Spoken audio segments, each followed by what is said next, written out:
எந்நாட்டவர்க்கும் இறைவா போற்றி. ஏகம்பத்துரையந்தாய் போற்றி. பாகும் பெண்ணுருவானாய் போற்றி. அண்ணாமலையம் அண்ணா போற்றி. கண்ணார் அமுதக்கடலே போற்றி.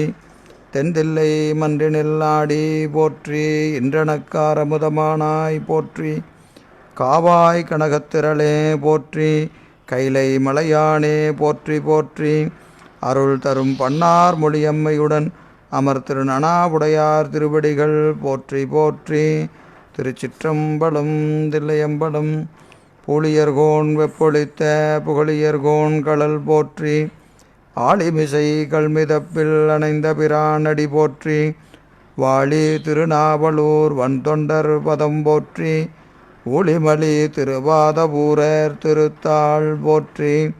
சைவத்தின் மேல் சமயம் வேறு இல்லை, அதில் சார் சிவமாம் தெய்வத்தின் மேல் தெய்வம் இல்லெனும் நான்மறை செம்பொருள் வாய்மை வைத்த சிதிரு தேவாரமும் திருவாசகமும் உய்வைத்தரச் செய்த நால்வர் பொற்றாள் எம் உயிர் துணையே.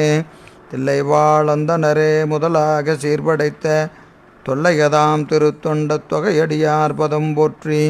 ஒல்லையவர் புராணகதை உலகறிய விரித்துரைத்த செல்வமளி குன்றத்தூர் சேக்கிழாரடி போற்றி. ஈராண்டில் சிவஞானம் பெற்றுயர்ந்த மெய்கண்டார் இணைத்தாள் போற்றி. நாராண்ட பல்லடியார்க்கு அருள் புரிந்த அருள் நந்தி நற்றாள் போற்றி. நீராண்ட கடந்தை நகர் மறைஞான சம்பந்தர் நிழல்தாள் போற்றி. சீராண்ட தில்லை நகர் உமாபதியார் செம்பதுமத்திருத்தாள் போற்றி போற்றி. திருச்சிற்றம்பலம். தில்லையம்பலம். திருநாவுக்கரசு வளரு திருத்தொண்டின் நெறிவாழ வருஞானத்தவ முனிவர் வாகீசர் வாய்மை திகழ் பெருநாமச்சீர் பரபலுருகின்றேன் பேருலகில் ஒரு நாவுக்கு உரை செய்ய ஒண்ணாமை உணராதே. திருச்சிற்றம்பலம். தில்லையம்பலம்.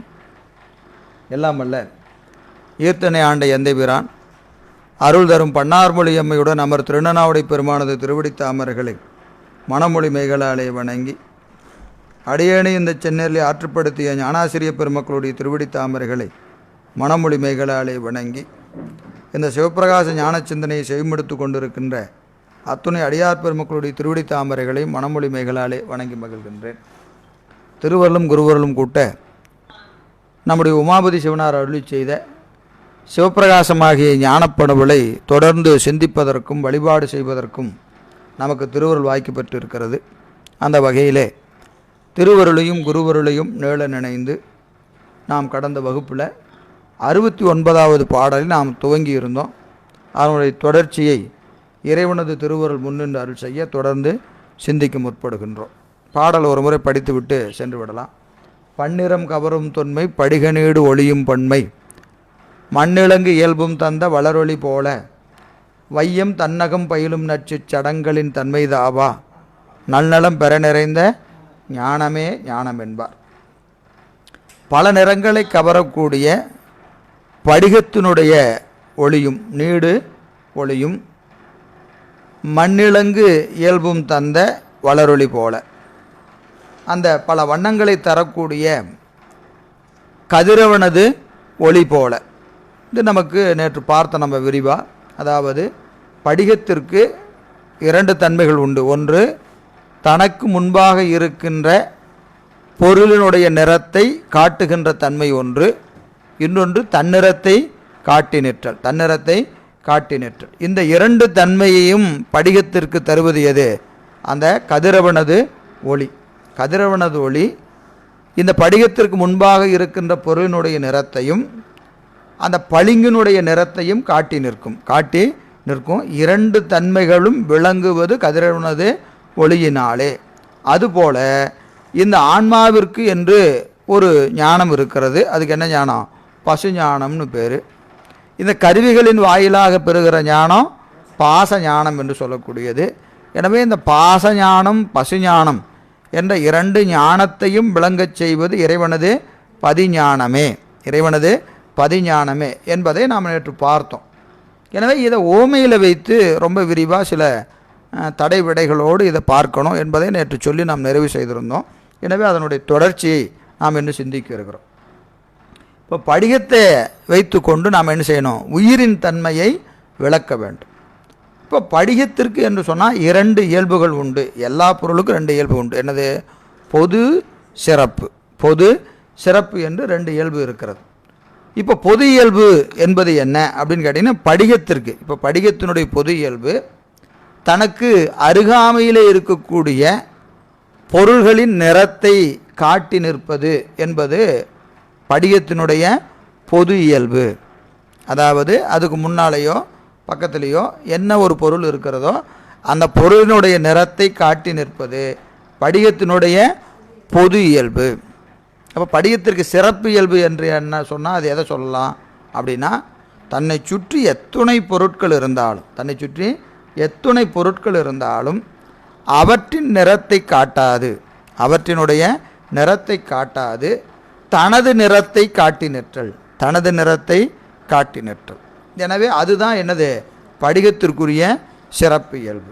அப்போது இந்த படிகத்திற்கு பக்கத்தில் இருக்கக்கூடிய பொருளின் நிறத்தை காட்டி நிற்பதும் தனது நிறத்தை காட்டி நிற்பதும் ஆகிய பொது இயல்பு, சிறப்பு இயல்பு ஆகிய 2 இயல்புகளும் சூரியனது ஒளியினாலேயே விளங்கி நிற்கும். அது பொது இயல்பில் நிற்கலனாலும் சூரியனது ஒளி வேண்டும், சிறப்பு இயல்பு நிற்கணுனாலும் சூரியனது ஒளி வேண்டும். எனவே இது நமக்கு ஓமையிலிருந்து நாம் தெரிந்து கொண்ட செய்தி. இது அப்படியே நமக்கு ஓமேயமாகி ஆன்மாவை வைத்து பார்க்க வேண்டும். அது எப்படி பார்க்கலாம் என்று சொன்னால்,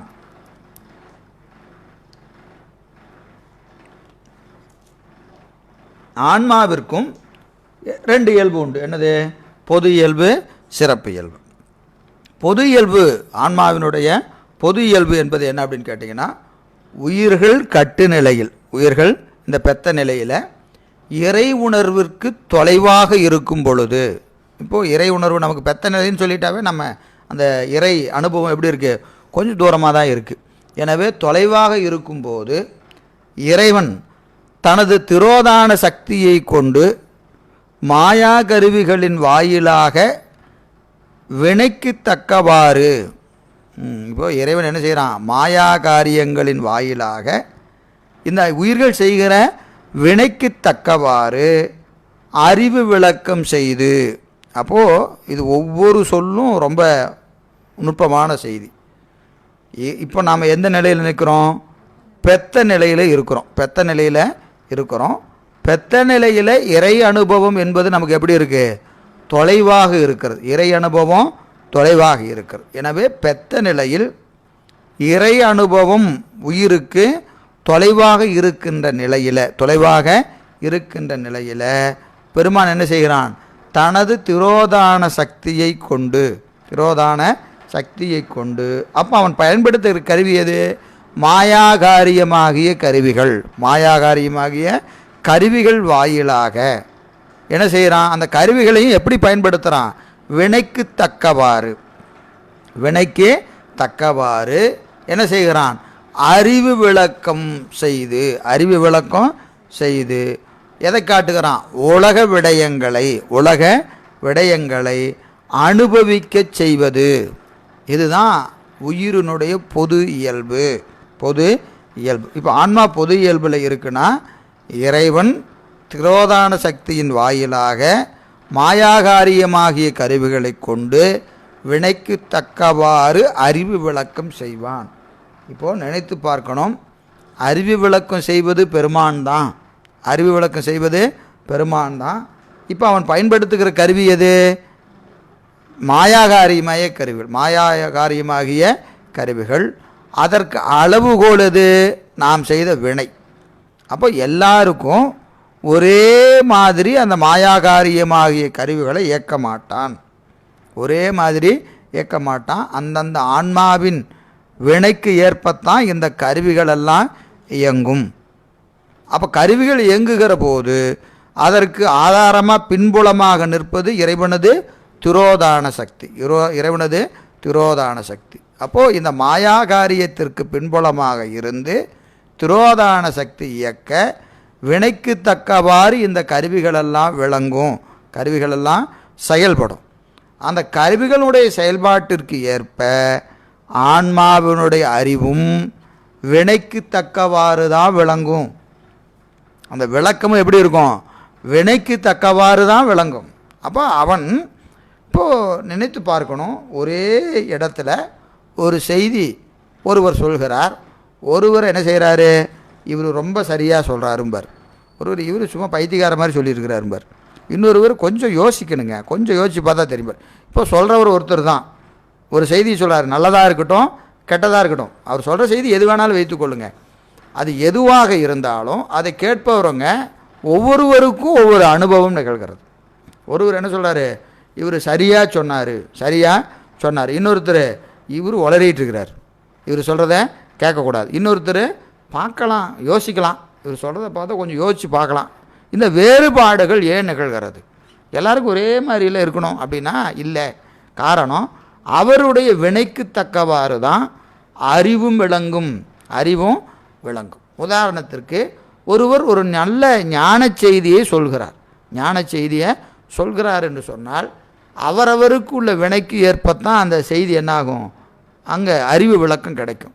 ஒருவர் ரொம்ப அருமையாக சொல்லிட்டு இருக்கிறார், நாளையிலிருந்து நம்ம இதை முயன்று பார்க்க வேண்டும். இவர் சொல்கிற செய்தி நாம் இது வரைக்கும் இப்படி செய்யலை, இதை நாம் என்ன செய்யணும், கொஞ்சம் முயற்சி செஞ்சு பார்க்கணும், இத்தனை நாள் இப்படி விட்டுட்டோமே, இது நாம் இத்தனை நாள் தப்பு பண்ணிட்டோம், இனிமேல் என்ன செய்யணும், இது இவர் சொன்ன செய்தியை முயற்சி செஞ்சு பார்க்கணும் அப்படின்னு ஒருவருக்கு ஒரு உணர்வு வரும். ஒருவருக்கு என்ன வரும், அட போங்க, இவர் இப்படி டெய்லியும் இவர் சொல்கிறதெல்லாம் கேட்டால் பொழப்பு ஒன்றும் பார்க்க முடியாது, உட்காந்து பூசையே பண்ணிகிட்டு இருக்க வேண்டியதான், 24 மணி நேரமும் பூசை பண்ணிகிட்டு இருக்க வேண்டியதான், இவர் என்னமோ இப்படி பண்ணணுங்கிறார், அப்படி பொழப்பு எப்படிங்க நடத்துறது அப்படின்னு ஒருத்தருக்கு ஒரு உணர்வு வரும். இன்னொருத்தருக்கு நல்லா செய்யணும், நம்மளால தான் முடிய மாட்டேங்குது. அப்போது முடியவில்லை என்கின்ற ஒரு நினைப்பு இருந்தாலும் செய்ய வேண்டும் என்கின்ற ஒரு ஆதங்கம் அவருக்கு வருதா இல்லையா? அப்போ ஒருவர் முயற்சி செய்கிறார், ஒருவருக்கு என்ன வருது, ஒரு ஆதங்கம், சொல்கிற செய்தி சரியான செய்தி, ஆனால் நம்மளால் முடியலையே, அந்த நம்மளால் முடியலையேன்னு நினைக்கிறவர் நாளைக்கு வருவார், இன்றைக்கி செய்யணுங்கிறவர் இன்றைக்கி வருவார், முடியலையேன்னு வருந்துறவர் நாளைக்கு வருவார், அட போங்க இவருக்கு வேறு பொழப்பு இல்லை அப்படிங்கிறவர் இப்போதைக்கு வரமாட்டார், பின்னாடி வருவார். இது ஒரு நல்ல செய்திக்கு. இதுபோல் ஒரு ஆகாத செய்தியை ஒருத்தர் சொல்லிகிட்டு இருக்கிறாருன்னு வைத்துக்கொள்ளுங்க, இது அப்படியே நீங்கள் எதிர்மறையாக வைத்துக்கொள்ளுங்க. புண்ணியம் இருக்கிறவங்க இவன் பாரு இப்படி எல்லாத்தையும் வீணாக பண்ணுறானே, கண்டதை பேசி இந்த மக்களெல்லாம் கேட்டு பாலாக போகிறாங்க அப்படின்னு அவர் நினைப்பார். இன்னொருத்தர் ஆஹா அருமையாக இருக்குது, இன்னும் கொஞ்சம் கொஞ்சம் சத்தமாக வெய்ய என்ன சொல்கிறாருன்னு கேட்கலாம் அப்படிம்பார். அப்போ என்னது, இப்போ சொல்பவர் ஒருவர், சொல்லுகிற செய்தி ஒன்று தான், ஆனால் அதை என்ன செய்கிறோம், கேட்கிற ஆன்மாக்களுடைய வினைக்கு தக்கவாறு தான் என்னாகும், அறிவினுடைய விளக்கம் நிகழும். இதற்கெல்லாம் ஆதாரமாக நிற்பது, அளவுகோலாய் நிற்பது என்னது, அவரவர் வினைதான். அந்த வினைக்கு தக்கவாறு தான் அந்த காரண காரியங்களை பெருமான் வந்து கூட்டுவார். அப்படி கூட்டுவது எல்லாம் திருவருளுடைய உபகாரம்தான். எனவே கருவிகளின் வாயிலாக அவரவர் வினைக்கு தக்கவாறு திரோதான சக்தியை முன்னிறுத்தி இறைவன் ஆன்மாக்களுக்கு அறிவு விளக்கம் செய்வான். இது என்னது, ஆன்மாக்களினுடைய பொது இயல்பு. இது என்ன பேர், பாசஞானம்னு பேர். இந்த ஞானத்துக்கு என்ன பேர், பாசஞானம். ஆன்மாக்கள் பாசஞானம் விளங்கி நிற்கின்ற நிலைக்கு என்ன பேர், பொது இயல்பு என்று பெயர். சரி, அப்போ ஆன்மாவுக்கு சிறப்பு இயல்பு எது, ஆன்மாவிற்கு சிறப்பு நிலை எது என்று சொன்னால், இந்நிலையில் ஆன்மாக்கள் இறைவனது திருவருளுக்கு அனித்தமாக நிற்கும், நெருக்கமாக நிற்கும். இந்த இடத்துல எப்படி நிற்கும், முதல்ல சேய்மையாக நின்றுச்சு, தூரமாக இருந்தது, இப்போ எப்படி இருக்கும், திருவருளுக்கு அனித்தமாக இருக்கும். எனவே இப்படி திருவருளுக்கு அனித்தமாக இருக்கிற அந்த உயிர்களுக்கு அந்த ஆன்மாக்களினுடைய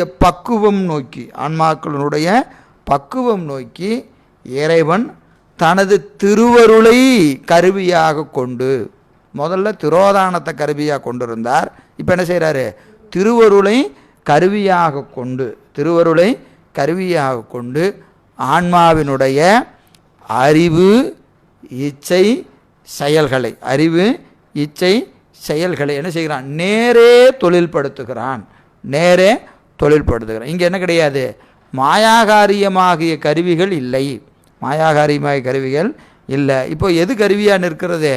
திருவருளே அந்த ஆன்மாவிற்கு கருவியாக இருந்து அதனுடைய அறிவு, இச்சை, செயல் என்று சொல்லக்கூடிய 3 நிலைகளில் அதனுடைய அந்த அறிவையும் இச்சையையும் அதனுடைய செயலையும் என்ன செய்கிறான்? தொழில்படுத்துகிறான் பெருமான். இப்போ இது இறைவனுக்கு நேரடி தொடர்புடையது இது. இப்போ இந்த நிலையில் ஆன்மா எப்படி நிற்கிறதுங்க? இயல்பாகவே ஆன்மாவுக்கு ஒரு குணம் உண்டு. என்னது?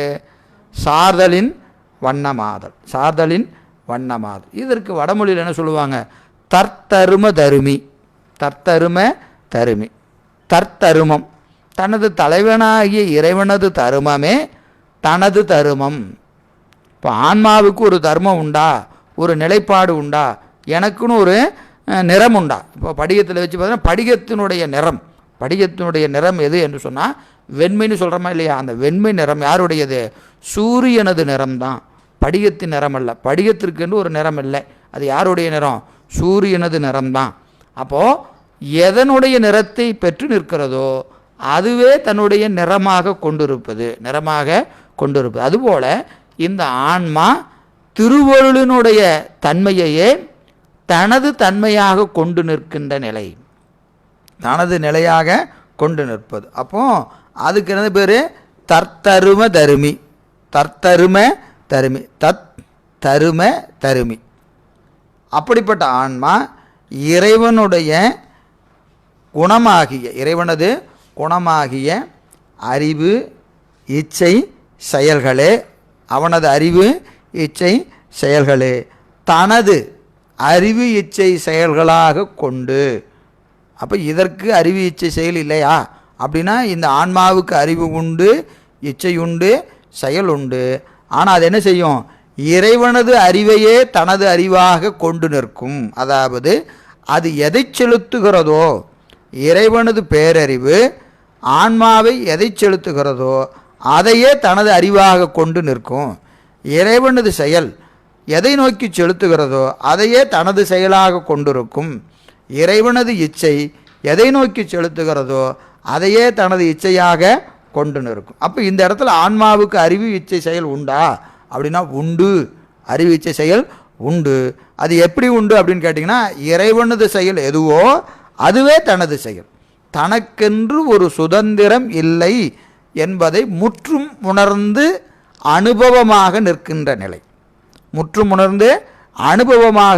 நிலை. தான் என்னதுங்க? இந்த நிலை. எனவே இது என்னதுங்க? இதுதான் என்ன இயல்பு? சிறப்பு இயல்பு. எனவே இந்த பொது நிலையும் சிறப்பு நிலையும், பொது இயல்பு, சிறப்பு இயல்பு என்று சொல்லக்கூடிய இந்த 2 இயல்பையும் தருவது எது? இது திருவருள் விளக்கமாகிய பதிஞானம்தான். இப்போது இந்த பசுஞானம் எங்கேருந்து வந்துச்சு?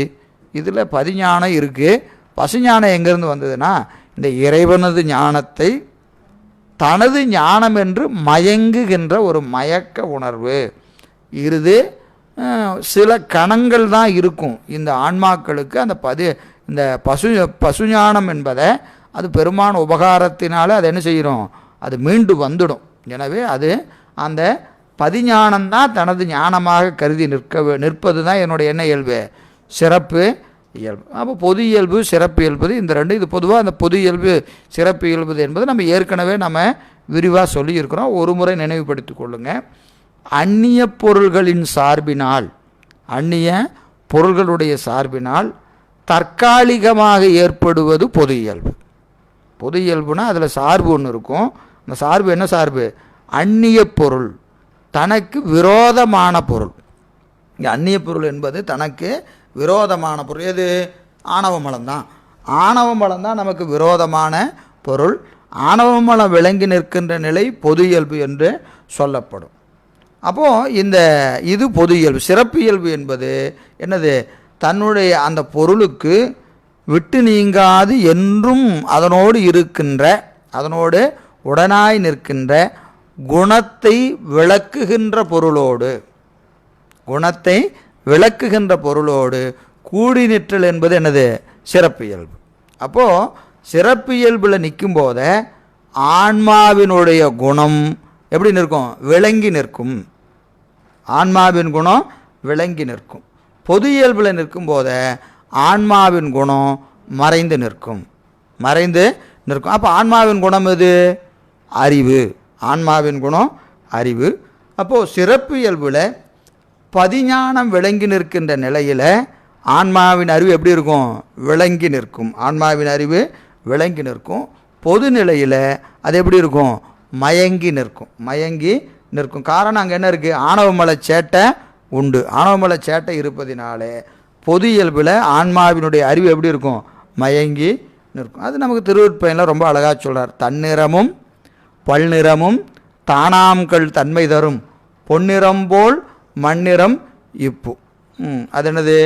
படிகம் தனது உண்மை நிறத்தை பொறுதல் தான் என்னது? சிறப்பு இயல்புன்னு நம்ம பார்த்தோம். உண்மை நிறத்தை பெறுதல் தான் சிறப்பு இயல்பு. அது எப்படி அப்படின்னு கேட்டிங்கன்னா, ஆன்மா தனது சிறப்பு இயல்பாகி பதிஞானத்தை பெறுதல்.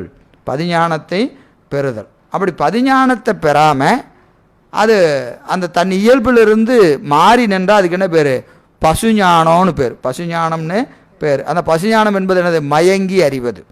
பதிஞானத்தை தனது ஞானமாக மயங்கி நின்றால் அதுக்கு என்ன பேர்? பசுஞானம்னு பேர். எனவே இங்கே நமக்கு ஒரு சில ஐயம் வருவதற்கு ஒரு வாய்ப்பு இருக்குது. என்ன கேட்டிங்கன்னா, மேலே ஒரு ஓமை சொன்னோம். என்ன ஓமை? படிகம் தனது நிறத்தை பெற்று நிற்றல். தனது நிறத்தை பெற்று நிற்றல் என்ன இயல்புன்னு சொன்னோம்? சிறப்பு இயல்பு. படிகம் தனது நிறத்தை பெற்று நிற்றல் என்பது என்னது? சிறப்பு இயல்புன்னு சொன்னோமா? இப்போது ஆன்மா தனது குணத்தை தனது உண்மை நிறத்தை விளங்கி நிற்பது தானே அதுக்கு சிறப்பு இயல்பாக இருக்க முடியும். அப்போ அது என்னவா இருக்க முடியும்? பசு ஞானமாக இருந்தால் தானே சரியாக இருக்கும். இப்படி ஒரு கேள்வி கேட்டு பாருங்கள். இதுக்கு முதல்ல கேள்வி புரியுதான்னு பார்த்துக்குங்க. படிகம் தனது நிறத்தை தனது நிறத்தை விளங்கி நிற்பது அதனுடைய சிறப்பு இயல்புன்னு சொன்னோமா? தனது நிறம் என்பது படிகத்தினுடைய நிறம். சரி, இப்போ இங்கே ஆன்மாவுக்கு வாங்க. ஆன்மா தனது குணத்தை விளங்கி நிற்கணும். அறிவு விளங்கி நிற்கணும். தனது குணம் என்பது என்னது? ஆன்மாவினுடைய குணம் சொல்லிவிட்டு அப்போ பசுஞானம் சொன்னால் தானே சரியாக இருக்கும். இங்கே பதிஞானங்கிறது கதிரவன் தானே. கதிரவன் தானே பதி. கதிரவன் பதி, படிகம் ஆன்மா. அதற்கு முன்னாடி நிற்கிற பொருள் மாயேயமாகிய கருவிகள். மாயேயமாகிய கருவிகள். இப்போது மாயேயமாகிய கருவிகளுடைய தன்மை ஆன்மாவில் விளங்கி நின்னால் அது என்ன இயல்பு? பொது இயல்பு. நான் உங்களுக்கு விளங்குறவனை திருப்பி குழப்புறேன்னு நினச்சிக்காதீங்க. ஒரு குழம்புனா ஒரு ஐயத்தில் கேட்டிங்கன்னா ஒரு தெளிவு கிடைக்குங்கிறதுக்காக சொல்கிறேன். ஏற்கனவே உங்களுக்கு புரிந்துருக்கும். நானே தான் இப்போ குழப்புறேன். நானே தான் குழப்புறேன். ஏன் குழப்புறேன்னா, இப்படி ஒரு கேள்வி கேட்டால் அதற்கு விடை தெரியாமல் போயிடக்கூடாது. இன்றைக்கி உங்களுக்கு இந்த கேள்வி தெரியலனாலும் நாளைக்கு யாராவது இந்த கேள்வி கேட்டால் என்ன ஆயிரும்? இதுக்கு என்ன பதில்னு உங்களுக்கு தெரியாமல் போயிடும். அதனால் ஒரு குழப்பி மீண்டும் உங்களுக்கு தெளிவு கொடுக்கறதுக்காக சொல்கிறேன். கொஞ்சம் வாங்கலைன்னா புரிஞ்சதை கன்ஃபியூஸ் ஆகிடாதீங்க, விட்டுருங்க. சரியா? ஏற்கனவே சொன்னதை வைத்து கொள்ளுங்க.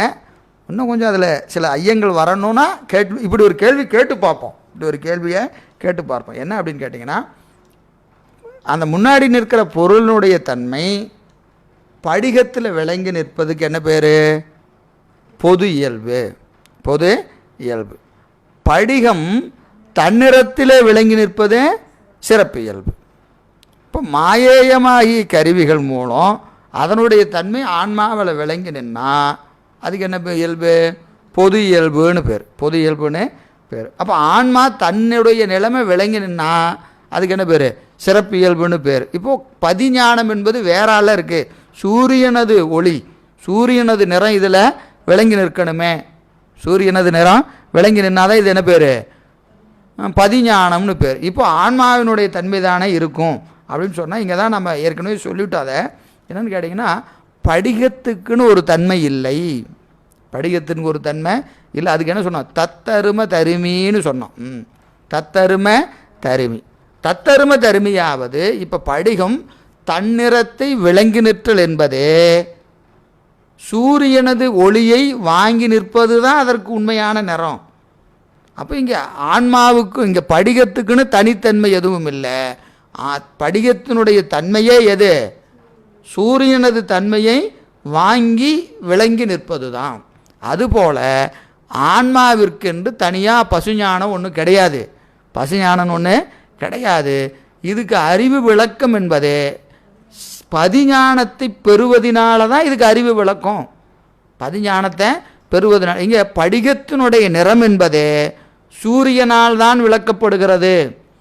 ஆன்மாவினுடைய அறிவு விளக்கம் என்பது பதிஞானத்தால் தான் விளக்கப்படுகிறது. பதிஞானத்தால் தான் விளக்கப்படு. இடையில இதுக்கு பசுஞானம்னு ஒன்று கிடையாது, பசுஞானம் ஒன்று கிடையாது. அப்போ பசுஞானம் என்பது என்னது? கள்ளத்தலைவர் அவர் யார்? அவருடைய இதை வாங்கிட்டு இவர் என்ன செய்கிறாரு? என்னுடையது அப்படின்னு சொல்கிறது தான் அங்கே நிலை. உண்மையில் அது என்னுடையதல்ல, அது யாருடையது? பதியினது ஞானம். அப்போ இந்த படிகத்துக்கு என்று என்ன கிடையாது அப்படின்னு கேட்டிங்கன்னா 67வது திருவுட்பயன் ரொம்ப அழகாக சொல்லுவார்.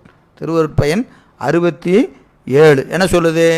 தனக்கு நிழலென்றாம், தனக்கு நிழலென்றாம் ஒளிகவரும் தம்பம், தனக்கு நிழலென்றாம் ஒளிகவரும் தம்பம் என, தனக்கு நிழலென்றாம் ஒளிகவரும் தம்பம் என கவர நில்லாது இருள், கவர நில்லாது இருள். அதாவது தனக்கென ஒரு பிரிது ஒளி தோன்றாதவாறு, தனக்கென ஒரு பிரிது ஒளி அப்படின்னு என்னது?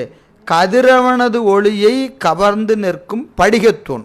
ஒரு படிகம் இருக்குது, அது தனக்குன்னு ஒரு நிறம் கிடையாது. அது என்ன செய்யுது?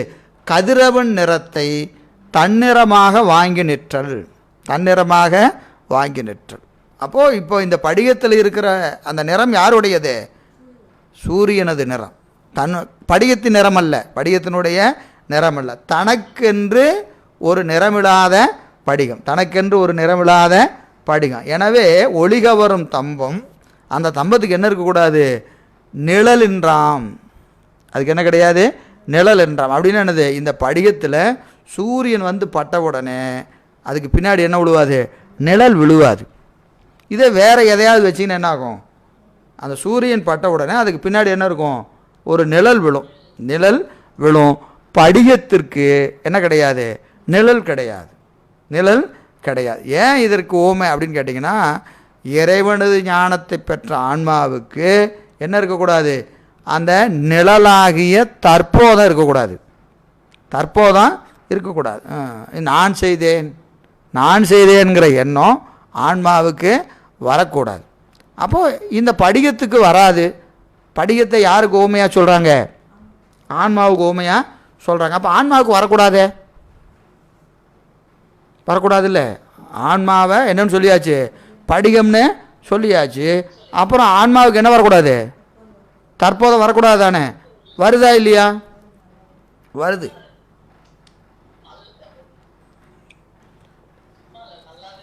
நல்லா வருது. அப்போது படிகத்திற்கு நிழல் இல்லை, படிவத்துக்கு நிழல் இல்லை என்று சொன்னால் அது ஆன்மாவுக்கு ஓமைன்னு சொல்லியாச்சு. அப்போ ஆன்மாவுக்கு என்ன இருக்கக்கூடாது? நிழல் இருக்கக்கூடாது, தற்போதம் இருக்கக்கூடாது. ஆனால் ஆன்மாவுக்கு தற்போதம் இருக்குது. அப்போ ஓமைக்கு தப்போ? ஓமை தப்பா? ஏன்னா ஓமையில் இருக்கிறது எப்படி இருக்கணும்? சரியாக பொருந்தி வரணுமா இல்லையா? ஓமையில் என்ன சொல்கிறோமோ அது என்ன ஓமயத்தில் பொருந்தி வரணும். சூரியனது ஒளியை வாங்கி நிற்கின்ற படிகம், வாங்கி நிற்கின்ற படிகத்துக்கு நிழல் விழாது, நிழல் விழாது. அப்போ அந்த நிழல் என்பது தற்போதத்துக்கு ஓமை, படிகம் என்பது ஆன்மாவினுடைய அறிவுக்கு ஓமை, சூரியன் என்பது இறைவனுக்கு ஓமை, அவனது ஒளி என்பது அருளுக்கு ஓமை. ஓமை புரியுதா இல்லையா? சூரியன் சிவம், அவனது கதிர் திருவருள், படிகத்தூண் ஆன்மாவினுடைய அறிவு, அதில் விழுகிற நிழல், விழுகிற நிழல் எது? தற்போதம், விழுகிற நிழல் தற்போதம். இப்போ நாம் என்ன சொல்கிறோம்? படிகத்தூணுக்கு நிழல் இல்லை, படிகத்தூணுக்கு நிழல் இல்லை. அதுபோல் ஆன்மாவிற்கு என்ன இருக்கக்கூடாது? தற்போதம் இருக்கக்கூடாது. ஆனால் தற்போதம் இருக்குதே, தற்போதம் இருக்குதே அப்படின்னு சொன்னால் இது இந்த படிகத்தூணில் அப்படியே ஒரு பெயிண்ட் அடிங்க, படிகத்தூணில் ஒரு வண்ணத்தை பூசுங்க, வண்ணத்தை பூசுங்க, என்னாகும்? நிழல் விழுகும், நிழல் விழுகும், நிழல் விழுகும். இல்லை குப்பை அடித்து கிடக்குது, இந்த படிகம் எப்படி இருக்கு? குப்பை அடித்து கிடக்குது. இப்போ என்னாகும்? அந்த நிழல் எப்படி இருக்கும்? இந்த குப்பையினுடைய அடர்த்திக்கு ஏற்ப ரொம்ப செறிவாக அப்படியே பூசியிருந்தா அது என்னாகும்? அப்படியே நிழல் கரு கரு கரு கருன்னு பின்னாடி விழுகும். அங்கொன்றும் இங்கொன்றுமாக இருந்தால், அங்கொன்றும் இங்கொன்றுமாக இருந்தால் இந்த புள்ளிகளெல்லாம் நிழலாக விழும், புள்ளிகளெல்லாம் நிழலாக விழும். பளிச்சுன்னு இருந்தா நிழல் விழுகாது, நிழல் விழுகாது. இப்போ இந்த ஆன்மாவின் அறிவிலே இருக்கிற ஆணவ மலத்தினுடைய செறிவு, ஆணவ மலத்தினுடைய செறிவு தான் என்னது? அதில் படிந்திருக்கிற அழுக்கு, படிகத்திலே படிந்திருக்கிற அழுக்கு. இந்த அழுக்கு தேய தேய, அழுக்கு தேய தேய பின்னாடி நிழலினுடைய வலிமை குறைஞ்சிக்கிட்டே வரும். முதல்ல செறிவாக விழும் நிழல், அப்புறம் இது குறைய எங்கெங்கே குறையுதோ அங்கெல்லாம் என்ன ஆகாது? நிழல் விலகாது. ஓரொரு கால் அதற்கு அந்த இருவினை ஒப்பு, மலபரிபாகம், சத்தினிபாதம் முதலானவை வாய்க்கப்பெற்று நல்ல வார்த்தை சொல்ல சர்க்குருநாதன் வாய்த்த நிலையில் அது என்னாகும்? கேட்டல் ஞானம், சிந்தித்தல் ஞானம், தெளிதல் ஞானம் நிட்டைகூடிய நிலையில் அதனுடைய ஆணவ மலத்தினுடைய வலிமை முழுவதுமாக தேய்ந்து இந்த பளிங்குத்தூண் சுத்தமாகும். ஆன்ம அறிவு எப்படி இருக்கும்? ஆணவ மலத்தினுடைய வாசனை கூட கெட்டுன்னு இருக்கும், வாசனை கூட கெட்டுன்னு இருக்கும். அப்பொழுது இந்த படிகத்தினுடைய நிழல் விழாது. இந்த ஆன்மா யான் எனது என்கின்ற தற்போதம் கெட்டு நிற்கும், யான் எனது என்கின்ற தற்போதம் கெட்டு நிற்கும். அப்படி நிற்கிற நிலை தான் அங்கே சொல்கிறார். தனக்கு நிழல் என்றாம் ஒளிகவரும் தம்பமென, ஒளிகவரும் தம்பமென என்னாது? எனக்கவர நில்லாது, இருள் நில்லாது, இருள் நில்லாது. சரி, இது எப்படி வரும்? இது எப்படி வரும்? இந்த இருள், அந்த அறியாமை, அந்த குப்பை படிகத்தில் படியாமல் இருக்கணுமா என்ன செய்யணும்? தாமே தருபவரை, தாமே தருபவரை தம் வழியால் கருதல், யாமே இவனார் அதற்கு. அப்போ அந்த பெருமானை என்ன செய்ய முடியாது? இந்த நிலையை நாம் முயன்று நாம் நாளையிலிருந்து எப்படியாவது இந்த படியத்தை தொடச்சி கிடச்சி வச்சிடலாம் அப்படின்னா என்ன செய்ய முடியாது? ஒன்றும் துடைக்கவெல்லாம் முடியாது. ஆளுக்கு நம்மால் துடைப்பதல்ல, அது யார் தரணும்? அவனா தரணும். தாமே தருபவர், தாமே தருபவரை நம்ம வழியால், நம்ம முயற்சியினால் என்ன செய்ய முடியாது? இந்த நிலையை பெற முடியாது. நம் முயற்சியினால் ஆவது அல்ல, நம் முயற்சியினால் ஆவது அல்ல. அப்போ நம்ம முயற்சியினால் முடியாதுன்னா ஒன்றுமே செய்யாமல் இருந்துறதா? என்னங்க பண்ணுறது? என்னதான் பண்ணுறது அப்படின்னு என்ன செய்கிறாரு? கண்டபடியே கண்டு, என்ன செய்ய? கண்டபடியே கண்டு. எப்படி கண்டபடியே? நீ என்ன கண்டு கொண்டு இருக்கின்றாயோ அதை கண்டு கொண்டு இப்போ வாய்க்கப்பெற்ற நிலையை திருவருள் என்று கருதி, உனக்கு பெருமான் இப்போ என்ன கொடுத்துருக்கிறானோ அதை என்ன பார்க்கணும்? திருவருள் என்று கண்டு, திருவருள் என்று கண்டால் என்ன ஆகும்? காணாமை காணாமல் போகும், காணாமை காணாமல் போகும். காணாமையே காணாமல் இருக்கலாம். காணாமை என்பது என்னது? அறியாமை. அறியாமை தான் காணாமை என்பது. எதையும் காணாமல் செய்வது எது? அறியாமை. அந்த அறியாமையை பார்க்காம இருக்கலாம். உன்னை பார்ப்பது, உன் அறிவை மறைக்கின்ற அந்த அறியாமையை நீ அறியாமல் இருக்கலாம், அறியாமையை அறியாமல் இருக்கலாம், அறியாமையை அறியாமல் இருக்கலாம். அப்படி இருந்தால் என்ன செய்யலாம்? கொண்டபடியே கொண்டு இரு, கொண்டபடியே கொண்டு இரு. அதாவது கண்டபடியே கண்டு, கண்டபடியே கண்டு என்பது என்னது? சுத்த துரியாதீத நிலை, சுத்த துரியாதீத நிலை. அந்த சுத்த துரியாத நிலையில் நின்று பெருமானை தரிசித்து, சுத்த துரியாதீத நிலையில் பெருமானை கண்டு தரிசித்து என்ன செய்யணும்? காணாமை காணாமை காணாமை காணாமை, அதாவது கேவல துரியாதீதம், கேவல துரியாதீதத்திற்கு போகாமல் பெருமானை எந்த இடத்துல பார்க்கணும்? சுத்த துரியாதீதம், சுத்த துரியாதீதத்தில் கண்டு கேவல துரியாதீதத்தில் காணாமல், பாருங்கள், ஒன்று டாப் மோஸ்ட்டு, இன்னொன்று பாட்டம் மோஸ்ட்டு. அவத்தையில் நின்று பாருங்கள். ஒன்று கேவலத்தில் துரியாதீதம் என்பது என்னது?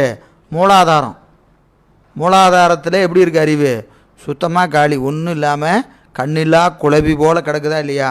அந்த நிலைக்கு அடையாமல், கேவல துரியாதீதத்தை அடையாமல் சுத்த துரியாதீதத்தை அடைந்து, சுத்த துரியாதீதத்தை அடைஞ்சு வழுக்க மரம் மாதிரி ஏறி ஏறி இறங்கக்கூடாது.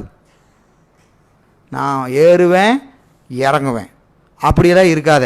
என்ன செய்ய? மேலே போனால் என்ன செய்யணும்? நல்லா அங்கேயே இருந்துரு. மேலே போனால் கீழே இறங்காது. என்னது? கொண்டபடியே மேலே போய் துரியாதீத அனுபவம் வந்துட்டா தான் வந்துடுற சாமி இங்கேயே இருங்கன்னு கீழே இறங்கிறாத. போனால் பிடிச்சத அப்படியே பிடிச்சிக்கோ. கொண்டபடியே கொண்டு இரு, கொண்டபடியே கொண்டு இரு அப்படின்னு சொல்லிட்டாரு. யார்? திருவருட்போயின் ஆசிரியர் சொல்லிட்டார். நமக்கு எங்கே? இங்கே ஒரு ஜானேருனா முளம் வழுக்குது, ஜானேருனா முளம் வழுக்குது. எங்கே போய் நமக்கு? பெருமான் தான் கருணை செய்யணும், பெருமான் தான் கருணை செய்யணும், எல்லாம் அவன் தான் செய்யணும். எனவே அந்த வகையில் இங்கே இந்த படிகத்தின் இடத்துல வைத்துக்கொண்டு என்ன செய்யணும்? இதை காண வேண்டும் என்று காட்டுகிறார். ரொம்ப அருமையான பாட்டு. அடுத்த பாடல் பாருங்கள். மாயையினுடைய இயல்பு, மாயையினுடைய இயல்பு 70வது பாடல். மாயை மனனம் செய்ய வேண்டிய பாட்டு, மனனம் செய்ய வேண்டிய பாட்டு. எங்கள் ஆசிரியர் ஐயாவுக்கு ரொம்ப பிடிச்ச பாட்டு. எப்போ பார்த்தாலும் 70 என்ன சொல்லுது, 70 என்ன சொல்லுதும்பார். எனவே மனனம் செய்ய வேண்டிய ஒரு பாடல். சிவப்பிரகாசத்தில் மிக முக்கியமான பாடல்களிலே இதுவும் ஒன்று. மாயை மாமாயை மாயாவரும் இருவினையின் வாய்மை ஆய ஆருயிர்மேவும் மருளினில் இருளாய் நிற்கும், மருளினில் இருளாய் நிற்கும். மாயை மாமாயை மாயாவரும் இருவினையின் வாய்மை ஆய ஆருயிர் மேவும் அருளினில் ஒளியாய் நிற்கும். இதில் ஒரு சின்ன பாடபேதம் உண்டு. மருள் எனில் இருளாய் நிற்கும், அருள் எனில் ஒளியாய் நிற்கும் என்று ஒரு பாடம் உண்டு. மருளினில் இருளாய் நிற்கும், ஒளியினில் அருளினில் ஒளியாய் நிற்கும். மருள் எனில் என்று ஒன்றும் மருளினில் என்று ஒன்று, அருள் எனில் அருளினில் என்று பாடம் உண்டு, பாடபேதம் உண்டு இந்த இடத்துல. அதற்கு தகுந்த மாதிரி 2 வகையாக பொருள் செய்திருக்கிறார்கள், 2 வகையாக பொருள் செய்திருக்கிறார்கள். நாம் ரெண்டையும் பார்ப்போம். 2 நல்ல பாடம்தான், 2 நல்ல பாடம்தான். ஆனால் 2வது சொல்கிற பாடம் சிறந்த பாடமாக நமக்கு அறியப்படுகிறது. இருந்தாலும் இப்படியும் அந்த பாடத்தை பார்க்கலாம் என்று இந்த பாடலுக்கு 2 வகையான பொருளையும் பார்க்கலாம். முதல்ல பாருங்கள். மாயை மாமாயை மாயாவரும் இருவினையின் வாய்மை ஆய ஆருயிர்மேவும் மருள் எனில், மருள் எனில் இருளாய் நிற்கும், மருள் எனில் இருளாய் நிற்கும். அதாவது அசுத்த மாயையிலே தோற்றப்பட்ட தத்துவம் 36.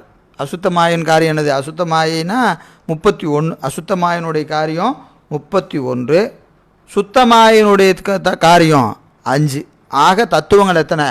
36. எனவே அந்த 36 தத்துவங்களும் மாயை மாமாயை. இங்கே மாயை என்பதை இவர் என்ன எடுத்துக்கிட்டாரு? அசுத்த மாயைன்னு எடுத்துக்கிட்டார். மாயை என்பதை அசுத்த மாயை என்றும், மாமாயை என்பதை என்ன எடுத்துக்கிட்டாரு? சுத்த மாயைன்னு எடுத்துக்கிட்டார். இது பாடம். இப்படி ஒரு பாடம் உண்டு, இப்படி ஒரு பாடம் உண்டு, நீங்கள் வைத்துக்கொள்ளுங்கள். 2வது பாடத்தை இதை பார்த்துட்டு அதை பார்ப்போம். அப்படியும் இப்படியும் எடுக்கலாம், அப்படியும் எடுக்கலாம். எனவே முதல் ஒரு பாடத்தை பார்த்துருவோம்.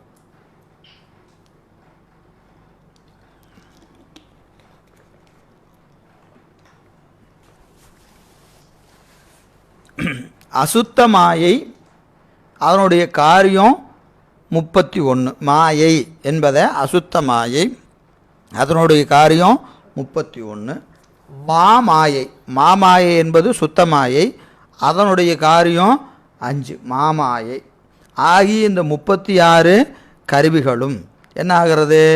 இந்த தத்துவங்கள் 36ம் கெடாதே வரப்பட்ட புண்ணிய பாவங்கள். இதனாலே வந்த இருவினை, மாயா வரும் இருவினை. மாயா வரும் என்பது என்னதுங்க? மாய்தல் இல்லாத இருவினை. மாய்தல் இல்லாத அப்படின்னு என்னது? அனுபவிச்சா தீராது.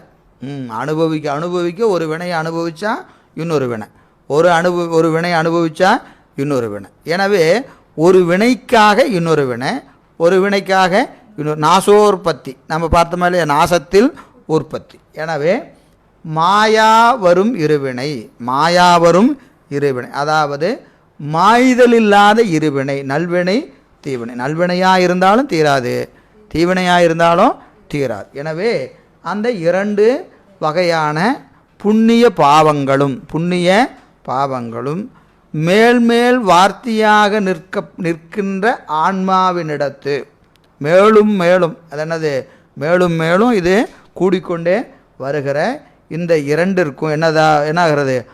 ஆணவமலமாகிய அறியாமை மேலிட, ஆணவமலமாகிய அறியாமை மேலிட்ட போது என்னது? மருள். இங்கே மருள் என்பதை எதை குறிக்கிறாரு? ஆணவ மலத்தை மருள்னு குறிக்கிறார். ஏன்னா ஆணவ மலம் இருள் தானே, ஆணவ மலம் இருள் தானே, அதை மருள்னு சொல்லலாமா அப்படின்னா சொல்லலாம். ஏன் சொல்லலாம்? பெத்த நிலையில் ஆணவ மலம் என்ன செய்யும்? மயக்கத்தை செய்யும். பெத்த நிலையில் அது என்னது? தனித்து நிற்கும் போது இருளாயும், மாயேயங்களோடும் கண்மங்களோடும் கூடி நிற்கின்ற போது மருளாயும் நிற்கும். ஆணவ மலம் மருளாய் நிற்கும். கேவலத்தில் முழுமறைப்பையும் சகலத்தில் மயக்கத்தையும் செய்யும். மயக்கமாவது திரிபுணர்ச்சி. திரிபுணர்ச்சின்னா என்னது? நல்லதை கெட்டதாக காட்டும், கெட்டதை நல்லதாக காட்டும். அதுதான் திரிபுணர்ச்சி. எனவே அது என்ன செய்யும்? மருளெனில் என்ன செய்யும்? இருளாய் நிற்கும். ஆணவ மூலமாகிய அறியாமை மேலிட்ட போது ஆன்மா அறியாமையாய் நிற்கும். இப்போ ஆன்மா எப்படி நிற்கும்? இருளாய் நிற்கும். ஏன் இந்த பாடம் நல்லா கேட்டுங்க, நல்ல அருமையான பாட்டு. ரெண்டு வகையாக பொருள் செஞ்சுருக்கிறாங்க. ரெண்டுக்கும் பொருளுக்கும் என்னது? அப்படியே எதிர்மறையான கருத்து உண்டு. அதுதான் அங்கே ஒரு சிறப்பு. ஏன்னா சில பாடபேதம் பார்க்குற போது எப்படி இருக்குன்னா, முதல் கருத்துக்கும் ரெண்டாவது கருத்துக்கும் என்ன இருக்காது? கொஞ்சம் அப்படியே லைட்டாக வேறுபாடு இருக்கும். ஆனால் இந்த கருத்துக்கும் அந்த கருத்துக்கும் எப்படி இருக்குது? மிகப்பெரிய இவர் வேறு மாதிரி எடுத்திருக்கிறாரு, அவர் வேறு மாதிரி எடுத்திருக்கிறார். இப்போ நான் சொல்கிற உரை மதுரை சிவபிரகாசரோடைய உரையை நான் இப்போ சொல்லி கொண்டு இருக்கிறேன். ரெண்டாவது நாம் பார்க்கிறது யாருடைய உரை? நம்முடைய தொண்டர் மண்டல சுவாமிகளுடைய உரை. அவருடைய உரை ரெண்டாவது பார்க்கலாம். எனவே இப்போ முதல் உரை பாருங்கள். மாமாயை, அதாவது அசுத்த மாயை, சுத்த மாயை என்று சொல்லக்கூடிய இவை இரண்டும், மாயையும் மாயாகாரியமாகிய மாயேயம் என்று சொல்லக்கூடிய 36 தத்துவங்களும், இருவினையும் மாயாது வருகின்ற இருவினையும் உயிரின் அறிவை ஆணவமலம் மறைத்து நிற்கின்ற பொழுது ஆன்மா அறியாமையாய் நிற்கும். ஆன்மா எப்படி நிற்கும்? அறியாமையாய் நிற்கும். அப்போது இங்கே இந்த மாயாவினை என்பது மாயாது வருகிற வினை. சரி, அடுத்து ரெண்டாவது 2 வரிக்கு வாங்க. ரெண்டாவது 2 வரி. இது பார்த்திங்கன்னா ஒரே சொல்லு தான் வேறுபாடு. அதுக்கு இதுக்கும் மருள் இருள். அங்கே இருள், அங்கே என்னது? அங்கே மருள்னு இருக்கும், கீழே அருள்னு இருக்கும், மேலே இருள்னு இருக்கும், இங்கே ஒளின்னு இருக்கும். அவ்வளோதான் வேறு. மித்தபடி எல்லாம் அதே தான், அப்படியே அதே கருத்து தான். ஆனால் கருத்தில் வேறுபாடு உண்டு. இப்போ மாயை, மாமாயை, மாயாவரும் இருவினையின் வாய்மை, ஆய ஆருயிரின் மேவும் அருளெனில் ஒளியாய் நிற்கும். சரி, இப்போ மாயை என்னது? அசுத்த மாயினுடைய காரியமாகிய 31 கருவி. மாமாயை சுத்தமாயினுடைய கருவியாகிய 5 கருவி. எனவே ஆக தத்துவங்கள் எத்தனை? 31. அடுத்தது மாயாவரும் இருவினை. இந்த மாயாவரும் இருவினைங்கும் போத இங்கே என்ன செய்யணும்? எதிர்மறை பொருள் கொள்ளணும். மாய்ந்து வருகிற இருவினைன்னு பொருள் செய்யணும். இங்கே என்ன செய்யணும்? முதல்ல மாயாது வருகிற இருவினைன்னு பொருள் எடுத்தோமா இல்லையா? மாயா வரும் இருவினை என்பதை என்ன செய்யணும்? மாயாது வருகிற இருவினை. இங்கே என்ன செய்யணும்? மாய்ந்து வருகிற இருவினைன்னு பொருள் செய்யணும். ஏன்னா இது என்ன நிலை? சுத்த நிலை. சுத்த நிலையில் இந்த வினை என்னாகும்? இல்லையாக போகும். சுத்த வினையில் இருவினை ஒப்பு. இந்த ஆன்மாவுக்கு என்ன நிகழ்கிறது? இருவினை ஒப்பு நிகழ்கிறது. இருவினை ஒப்பு நிகழ்கிறது. இருவினை ஒப்பு நிகழ்ந்ததினால இப்போ என்னாகும்? இந்த இருவினைகளும் என்னாகும்? மாய்ந்து போகும், எல்லையாக போகும். எப்படி போகும்? ஏற்கனவே பார்த்துருக்கிறோமா இல்லையா? என்னது? சஞ்சித வினை குருநாதனது தீக்கையால் கழியும். சஞ்சித வினை குருநாதனது தீக்கையால் கழியும். ஆகாமிய வினை ஏகனாகி இறைவனை நிற்பதினாலே அவை ஏறாது நிற்கும். பிராதத்த வினை ஊழ்வழியாய் கழியும், உடல் ஊழாய் கழியும். எனவே இந்த வகையில் இதற்கு வினைகள் என்பது வாசனை மாத்திரமாக நிகழ்ந்து ஒரு கால எல்லையில் அதுவும் இல்லையாக போகும். அதுவும் இல்லையாக போகும். எனவே அதனால் மாய்ந்து வருகிற இருவினை, மாய்ந்து வருகிற இருவினை, சுத்த நிலையில் இருவினைகள் மாய்ந்து வரும். எனவே அப்படிப்பட்ட நிலையில் ஆருயிரின் மேவும் அருளெனில், ஆருயிர் எப்படி மேவி நிற்கும்? இந்த அருளிலே நிற்கின்ற பொழுது. என்னது? இந்த புண்ணிய பாவங்கள் எல்லாம் தீர்ந்த நிலையில், புண்ணிய பாவங்களை இருவினை ஒப்பு நிகழ்ந்த நிலையில் ஆன்மாவினிடத்திலே அருள் மேலிட்டு நிற்கின்ற பொழுது, அருள் மேலிட்டு நிற்கின்ற பொழுது ஆன்மா எப்படி நிற்கும்? அறிவாய் நிற்கும். அறிவாய் நிற்கும். எப்படி? வியாபக ஞானத்தில் நிற்கும். இறைவனது அந்த ஞானத்தில் நிற்கும். எனவே இங்கே மாய்ந்து, இதில் ஒரே என்னென்னு கேட்டால் அந்த மாயாவினை, இங்கே மாயும் வினை. ஆனால் சொல்லில் மாற்றம் இல்லை. அங்கேயும் மாயாவினை தான், இங்கேயும் மாயாவினை தான். பொருள் செய்யும்போதை மாற்றி பொருள் செய்யணும். இது ஒரு நிலை. இது ஒரு நிலை. இது யார்? மதுரை சிவபிரகாசருடைய உரை. சரி, இப்போ தொண்டைமண்டல சாமி உரைக்கு வாங்க. அவர் என்ன சொல்கிறாரு அப்படின்னு பார்த்தீங்கன்னா, மாயை, மாமாயை, மாயாவரும் இருவினையின் வாய்மை, ஆய ஆருயிர் மேவும் அருளினில், அருளினில் எப்படி நிற்கும்? ஒளியாய் நிற்கும். மாயை என்பது, மாயை எது? காரண மாயை. மாயை என்பது இவர் என்ன செய்கிறாரு? காரண மாயை. மாமாயை, மாமாயை என்பது என்னது? காரிய மாயை. மன்னிக்கணும், நான் மாற்றி சொல்கிறேன். மாயை என்பது காரிய மாயை, மாமாயை என்பது காரண மாயை. காரண மாயை. ஒன்று மாயை, இன்னொன்று மாயேயம். மாயையும் மாயேயம். மாயை மாயேயம். எனவே அந்த இரண்டும் மாயை மாமாயை, மாயாவரும் இருவினையின் வாய்மை, மாயாது வருகின்ற இருவினையினுடைய வாய்மை, ஆய ஆருயிர் மேவும் அருளினில். ஆன்மா எப்படி நிற்கணும்? அருளிலில் நிற்கின்ற பொழுது ஒளியாய் நிற்கும். எது ஒளியாய் நிற்கும்? முதலுக்கு வாங்க. என்னது? மருளில் என்ன நிற்கும்? இருளாய் நிற்கும். மருளில் இருளாய் நிற்கும். எது? அங்கே என்ன சொன்னார்? ஆன்மா அறியாமையில் நிற்கும்னு சொன்னார். யார்? மதுரை சிவபிரகாசர். ஆன்மா எப்படி நிற்கும்? அறியாமையாய் நிற்கும்னார். தொண்டைமண்டல சாமி எப்படி சொல்கிறாருங்க?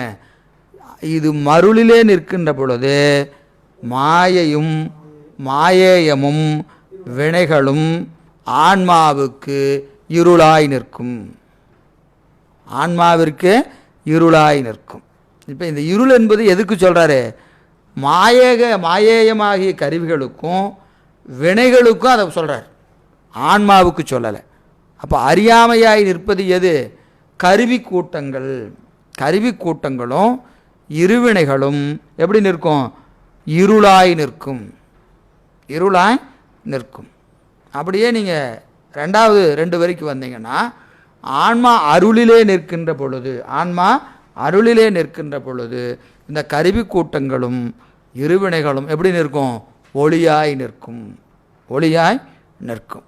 இந்த ரெண்டுக்கும் என்ன வேறுபாடு? ரெண்டுக்கும் என்ன வேறுபாடுன்னு பார்த்தீங்கன்னா, அந்த 2வது பாடம் கொஞ்சம் சிறந்த பாடமாக கொள்ளலாம். காரணம் நாம் பார்க்கலாம். இப்போ ஒரு உயிர் இருக்கிறது.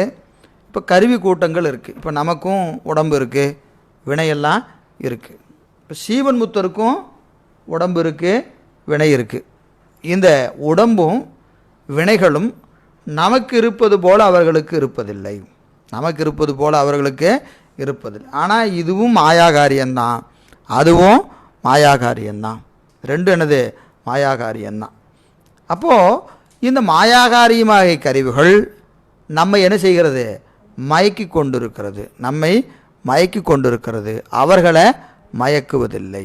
அவர்களை மயக்குவதில்லை. அது அவர்களெல்லாம் வேண்டாங்க, நம்மகிட்டயே வைத்துக்கொள்வோம், நம்ம அளவில் வைத்துக்கொள்வோம். ஏன் ஒருத்தர்கிட்ட சொன்னால் தான் அது கொஞ்சம் ஈஸியாக நம்ம அறிந்து கொள்வதற்கு சரியாக இருக்கும். 5 வயதில் நம்மை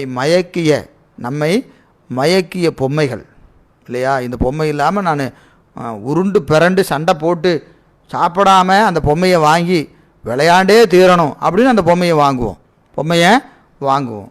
10 வயசில் அந்த பொம்மை எங்கே கிடக்கும்? எங்கேயோ கிடக்கும். அந்த 5 வயசில் அந்த பொம்மையை பார்க்கும்போதே நமக்கு ஏற்பட்ட உணர்வு இருக்குது இல்லையா? அந்த ஒரு அனுபவம் இருக்குது பாருங்கள். அது 10 வயசில் இல்லை. 18 வயசில் ஒரு ஆண் பெண்ணையோ அல்லது ஒரு பெண் ஆணையோ பார்க்கிற போது அவர்களுக்கு ஏற்படக்கூடிய உணர்வு அது கல்யாணத்துக்கு அப்புறம் இருப்பதில்லை. இப்போ இவ்வளோத்தான் கல்யாணம் பண்ணிக்குவேன்னு மாத்திரையெல்லாம் சாப்பிட்டு ஆஸ்பத்திரியெல்லாம் போய் கடந்து உருண்டு பிறண்டு கல்யாணம் பண்ணிவிட்டு 2 வருஷம் கழித்து கேட்டா அது கிடக்குது எங்கேங்க? அது எங்கேயோ இருக்கும். வரும் வந்துட்டாரா அப்படின்னா என்ன சொல்லுவாங்க? வரும் அது வாட்டுக்கு வரும். இதைத்தான் என்ன செஞ்சோம்? போராடி பண்ணோம். இப்போது நேற்று அது மயக்கியது, இன்று என்ன செய்யலை? மயக்கலை. அப்போது இந்த மயக்கம் என்பது எங்கே இருக்கிறது? பொருளிலே இல்லை. பொருளில் மயக்கம் இல்லை. மயக்கம் எங்கே இருக்கிறது? அறிவில் தான் மயக்கம் இருக்கிறது. மயக்கம் இருக்குது. ஏன்னா ஒரு பொருள் மயக்குகிறது என்று சொன்னால் அது எப்பவும் மயக்கணும். நேற்று மயக்கினா ஒரு விஷம் இருக்குது, நேற்று குடித்தாலும் செத்து போவோம், இன்றைக்கி குடித்தாலும் செத்து போவோம். சர்க்கரை நேற்று சாப்பிட்டாலும் இனிக்குது, இன்றைக்கி சாப்பிட்டாலும். இது அந்த பொருளினுடைய தன்மை. அந்த பொருளுடைய குணம் என்னது? இது உயிரை குடிப்பது, இது இனிப்பது, இது கசப்பது என்பது என்னது? அதனுடைய தன்மை. அதுபோல் மயக்குதல் என்பது, ஒரு பொருளுக்கு மயக்குதல் என்பது அந்த மாயாகாரியமாக கருவிகளில் அந்த மயக்கம் இருந்தால் அது என்ன செய்யணும்? நேற்றும் மயக்கணும், இன்றைக்கும் மயக்கணும். நேற்று மயக்கியது இன்று மயக்கலை. இன்னொன்று, நேற்று மயக்காதது இன்று மயக்குகிறது. நினச்சி பாருங்கள். குழந்தைகிட்ட போய் 1000 ரூபா நோட்டை கொடுத்தா என்ன செய்யும்? அது எனக்கு அதை வச்சுட்டு நான் என்ன பண்ணுறோம்? அது பெரிய பிள்ளானோன்னு என்ன செய்யும்? முதல்ல அந்த காசை கொடுங்க அப்படின்னு கேட்கும். அப்போ நேற்று அது மயக்கலை, இன்றைக்கி மயக்குது. அப்போது இந்த மயக்கம் என்பது எங்கே இருக்கிறது? அறிவில் தான் இருக்குது. ஒரே நேரத்தில் ஒரு பெண் வரான்னு வைத்துக்கொள்ளுங்க. ஒரு குழந்தைக்கு அம்மாவை பார்க்குற ஒரு நினைப்பு வருது. அந்த பெண்ணை பார்த்த உடனே அந்த குழந்தைக்கு எப்படி வருது? ஏய், எங்கள் அம்மா மாதிரி இருக்குன்றான். ஒருத்தன் தன் மனைவி போல் பார்க்குறான், ஒருத்தன் தன் மகள் போல் பார்க்குறான். இப்போ ஒரே பெண் என்ன செய்கிறா? ஒருவருக்கு தாயாகவும், ஒருவனுக்கு மனைவியாகவும், ஒருவனுக்கு தன்னுடைய மகள் போலவும் தருகிற ஒரு உணர்வு என்பது எங்கே இருக்கிறது? அறிவில் இருக்குது. அறிவு தான் மயக்கத்திற்கு காரணமே உடைய பொருளில் கிடையாது. அப்போ இந்த மாமாயை என்று சொல்லக்கூடிய இவைகளெல்லாம் நம்ம இந்த பெத்த நிலையில் இருக்கிற போது இவையெல்லாம் என்ன செய்யும்? மயக்கி கொண்டே இருக்கும். இது வேணும், அது வேணும். சுத்த நிலைக்கு வந்துட்டு என்ன ஆகாது? இவை மயக்குவது இல்லை. அப்புறம் இந்த பெத்த நிலையில் இருக்கிற போது நமக்கு என்ன தெரியுது? ரொம்ப சாதாரணமாக தெரியுது. எது? இறை அனுபவம். போகலாம் கோயிலுக்கு தானே போகலாம், இப்போ என்ன அவசரம் அப்படின்னு நினைப்போம். அதே சுத்த நிலைக்கு வருகிற போது என்ன ஆகிறதுங்க? அது இல்லாமல் இருக்க முடியலையே. ஐயோ, நான் இன்றைக்கி வழிபாடு செய்யலையே, மணியாச்சு பூசை பண்ணாமல் என்ன செய்ய முடியல, அப்படியே ஒரு படபடப்பு வருதா இல்லையா? நேற்று நமக்கு அது இல்லை, இன்று ஏன் வருகிறது? அப்போது இந்த மாற்றம் எங்கே நிகழ்கிறது? அறிவிலே நிகழ்கிற மாற்றம்தான். இந்த கருவிகளிலே இந்த மாற்றங்கள் எதுவும் இல்லை. எனவே அந்த இரண்டாவது கருத்தை வைத்து பார்த்தீங்கன்னா, இவைகளெல்லாம் ஒரு கால எல்லையில் பெத்த நிலையில் இருக்கும்போது அவையெல்லாம் எப்படின்னு இருக்கும்? இருளாய் நம்மை மயக்கி கொண்டிருக்கும். எது? மாயையும் மாமாயையும் வினைகளும் இவையெல்லாம் ஆன்மா பெத்த நிலையிலே இருக்கின்ற பொழுது இவை என்ன செய்யும்? மயக்கி கொண்டு இருக்கும். அதே இந்த ஆன்மா சுத்த நிலையில் இருக்கும்போது இவைகளெல்லாம் என்ன செய்யுமா? துணை செய்யும். இதெல்லாம் என்ன செய்யும்? துணை செய்யும். ஏங்க அது என்னங்க துணை செய்ய போகுது அப்படின்னா என்னது? உள்ளம் பெருங்கோயில், ஊனுடம்பு ஆலயம், வள்ளல் பிரானார்க்கு வாய் கோபுரவாசல், தெல்ல தெளிந்தார்க்கு சீவன் சிவலிங்கம். அப்போ தெல்ல தெளிந்தார்க்கு இந்த மாயாகாரியமாக உடம்பு என்ன ஆயிடுச்சு? பெரும் கோயில். இந்த கருவி கரணங்கள்லாம் என்னது? ஊனுடம்பு ஆலயம், வள்ளல் பிரானார்க்கு வாய் கோபுரவாசல். அப்போ என்னது? அந்த கருவி கரணங்கள் உடம்பு முதலானவையெல்லாம் அவர்கள் என்ன செய்கிறது? உபகாரத்தை செய்து கொண்டு இருக்கிறது. அதனால தான் நம்முடைய திருமூல நாயனார் முன்னம் உடம்பை இழுக்கென்று இருந்தேன், உடம்பினுக்குள்ளே உருபொருள் கண்டேன், உடம்பினுக்குள்ளே உத்தமன் கோயில் கொண்டான் என்று உடம்பினை யான் இருந்து ஓம்புகின்றேனே, உடம்பினை யான் இன்று ஓம்புகின்றேனே. அப்போது உடம்பையும் ஓம்பணும். காரணம் அதெல்லாம் என்னதுங்க? ஒளியாய் நிற்பது. ஒளியாய் நிற்பது யாருக்கு? சுத்த நிலையில் இருக்கிறவங்களுக்கு. சுத்த நிலையில் இருக்கிறவங்களுக்கு இந்த உடம்பு முதலான கருவிகள் எல்லாம் போற்றத்தக்கது. பெத்த நிலையில் இருக்கிறவங்களுக்கு இந்த உடம்பு முதலான கருவிகள் எல்லாம் வெறுக்கத்தக்கது. நம்ம திருமுறைகளில் ரெண்டும் சொல்லியிருக்கிறாங்க. என்ன செய்கிறாங்க? இந்த உடம்பை பார்க்கும்போது புண்புலால் யாக்கை புரை கணியன்னார். இந்த உடம்பை ரொம்ப இழிவாக பேசக்கூடிய இடம் நிறைய திருமுறைகளில் இருக்குது. உடம்பு உயர்வாக பேசுகிற நிலையும் திருமுறைகளில் இருக்குது. அப்போது இழிவாக சொல்லக்கூடிய நிலையெல்லாம் ஆன்மா பெத்த நிலையில் இருக்கின்ற நிலை என்றும், உடம்பை போற்றுகிற நிலையெல்லாம் சுத்த நிலை என்றும் நாம் பிரித்து காணுகின்ற ஒரு நிலை நமக்கு வரணும். அதை பார்க்கிற போதே இந்த உடம்பை எப்போ போற்றலாம்? இறைவன் இருக்கிற இடமா இதை நினைத்து விட்டால் இதை போற்றலாம். அந்த அனுபவம் நமக்கு வரணும். உள்ளுக்குள்ளே சிவத்தை காணுகிற அனுபவம் வந்துட்டா உடம்பு என்ன செய்யலாம்? போற்றி அதை நல்லா அலங்காரமெல்லாம் பண்ணி, அதுக்கு தானே இந்த திருநீர் பூசுறது எல்லாம், வெள்ளை அடிக்கிறது எதுக்கு? நம்முடைய வாரியார் சாமி சொன்ன மாதிரி குடியிருக்கிற வீடாக இருந்தால் என்ன செய்யணும்? சுண்ணாம்பு கிண்ணாம்பெல்லாம் அடித்து வச்சுருக்கணும். குடித்தவருக்கு வேண்டியதில்லை அப்படின்னு சொல்கிறாரா இல்லையா? அதுபோல் இந்த உடம்பை நாம் என்ன செய்யணும்? பேணுதல் வேண்டும். எப்போ? உருபொருளை கண்ட நிலையில், உள்ளத்தினுள்ளே உருபொருளை கண்ட நிலையில் நாம் என்ன செய்ய வேண்டும்? உடம்பை ஓம்ப வேண்டும். இது நமக்கு நம்முடைய ஆசிரியர், நம்முடைய பேராசிரியர் பெருமகனார் நம்முடைய சென்னிப்பையா அன்றைக்கி ரொம்ப அழகாக வகுப்பில் சொன்னாங்க. இது இந்த திருநீர் முதலானவற்றை சொல்லி முத்தநாதனையும் நம்முடைய மெய்ப்பொருள் நாயனாரையும் உதாரணமாக சொல்லி இந்த பாட்டுக்கு ரொம்ப அழகாக சொன்னாங்க. ரொம்ப அருமையான கருத்து.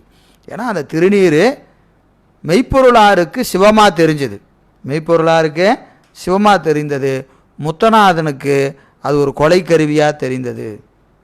ஏன்னா அவன் அதை ஒரு கேடயமாக வைத்து கொண்டு அதே திருநீர் தான், அதே திருநீர், அதே திருவேடம், அந்த திருவேடத்தை எல்லாம் தரித்து கொண்டு அவன் எப்படி நின்றான்? இருளாய் நின்றான். அந்த திருநீட்டில் இவர் எப்படி நின்றார்? ஒளியாய் நின்றார்.